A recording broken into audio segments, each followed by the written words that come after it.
Hello students, आज इस video में हम चैप्टर 11 क्षेत्र मिति प्रश्नावली 11.4 से क्वेश्चन नंबर 3 और 4 सोल्व करेंगे। तो क्वेश्चन नंबर 3 देखिए, एक ऐसे घनाभ की ऊंचाई ज्ञात कीजिए जिसके आधार का क्षेत्रफल 180 सेंटीमीटर स्क्वायर और जिसका आयतन 900 सेंटीमीटर क्यूब है।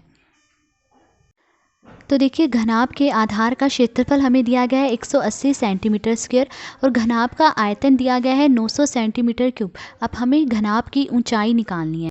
अब देखिए, घनाभ का आयतन निकालने का फॉर्मूला है लंबाई गुणा चौड़ाई गुणा ऊंचाई।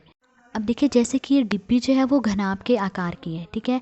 अब हमें जो है घनाभ के आधार का क्षेत्रफल दिया गया है 180 सेंटीमीटर स्क्वायर। तो देखिए, इसका आधार कौन सा है, ये नीचे वाला हिस्सा, ये इसका आधार है, ठीक है। इसके आधार का जो हमें क्षेत्रफल दिया है 180 सेंटीमीटर स्क्वायर।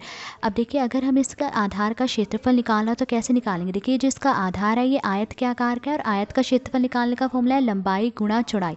यानी अगर हमें इसका आधार का क्षेत्रफल निकालना है तो किसके बराबर होगा, लंबाई गुणा चौड़ाई के। तो देखिए, आधार का क्षेत्रफल बराबर लंबाई गुणा चौड़ाई। आधार का क्षेत्रफल निकालने के लिए हम क्या करेंगे, लंबाई को चौड़ाई से गुणा कर देंगे। तो जो आधार का क्षेत्रफल है वो बराबर है लंबाई गुणा चौड़ाई के। तो यहाँ पर देखिए, जो लंबाई गुणा चौड़ाई है इसकी जगह मैं क्या लिख सकती हूँ, आधार का क्षेत्रफल ना, क्योंकि ये दोनों बराबर है। तो लंबाई गुणा चौड़ाई की जगह मैं लिख लूँगी आधार का क्षेत्रफल गुणा ऊंचाई। तो देखिए, घनाभ के आयतन के लिए मैं इस फॉर्मूले का यूज़ करूँगी, आधार का क्षेत्रफल गुणा ऊंचाई।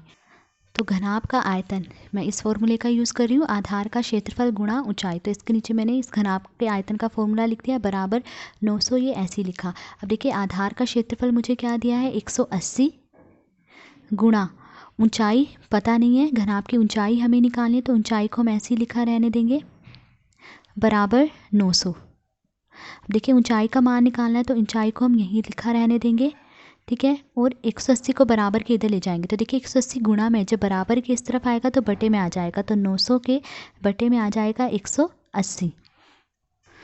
तो देखिए, एक जीरो से एक जीरो कट गई, 18 एकम 18, 18 पंजे 90। तो ऊंचाई क्या आई, 5 सेंटीमीटर। तो घनाभ की ऊंचाई है 5 सेंटीमीटर। अब क्वेश्चन नंबर 4 देखिए, एक घनाभ की विमाएँ 60 सेंटीमीटर 54 सेंटीमीटर गुणा 30 सेंटीमीटर है। इस घनाभ के अंदर 6 सेंटीमीटर भुजा वाले कितने छोटे घन रखे जा सकते हैं। तो देखिए, एक घनाभ की भुजाएं यानी लंबाई चौड़ाई और ऊंचाई हमें दी है। लंबाई इसकी 60 सेंटीमीटर है, चौड़ाई 54 सेंटीमीटर, ऊंचाई जो 30 सेंटीमीटर है। अब पूछा गया है कि इस घनाभ के अंदर ऐसे कितने छोटे घन रखे जा सकते हैं जिनकी भुजा 6 सेंटीमीटर है।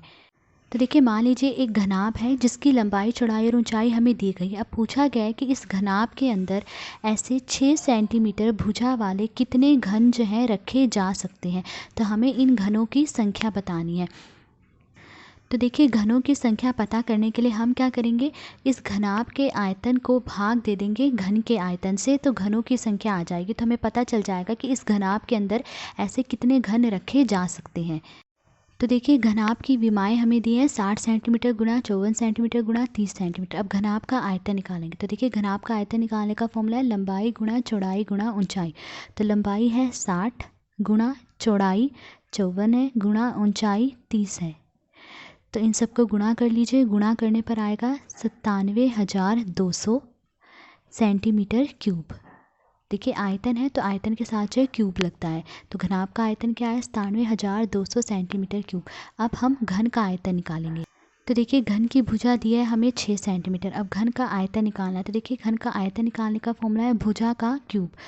तो देखिए, भुजा क्या है 6 सेंटीमीटर, तो 6 का क्यूब। तो देखिए, 6 का क्यूब निकालना है यानी 6 को 3 बार गुणा करेंगे। तो देखिए, 6 गुणा 6 गुणा 6, 6 को 3 बार गुणा करेंगे। गुणा करने पर क्या आ रहा है, 216 सेंटीमीटर क्यूब। तो घन का आयतन क्या है, 216 सेंटीमीटर क्यूब। अब देखिए, हमें घनों की संख्या निकालनी है कि इस घनाभ के अंदर जो है 6 सेंटीमीटर भुजा वाले कितने घन आ सकते हैं। तो उसके लिए हम क्या करेंगे, घनाभ के आयतन को भाग दे देंगे घन के आयतन से। तो देखिए, घनाभ का आयतन कितना है, 97,200। तो 97,200 बटे में घन का आयतन कितना है, 216। तो बटे में आएगा 216। अब देखिए 97,200 और 216 ये दोनों जो है 6 से कटते हैं। 216 को 6 से काटेंगे तो 36 पे कटेगा और 97,200 को 6 से काटेंगे तो 16,200 आएगा। अब 16,200 36 ये दोनों दोबारा 6 से कटते हैं। 36 को 6 से काटेंगे तो 6 पे कटेगा, 6 6 36 और 16,200 को 6 से काटेंगे तो ये कितने पे कटेगा, 2,700 पे। अब 2,700 और 6 को काटेंगे, देखिए दोनों 6 से कट रहे हैं, 6 कम 6, इसे 6 से काटेंगे तो क्या आएगा, 450। तो क्या आया, 450 घन।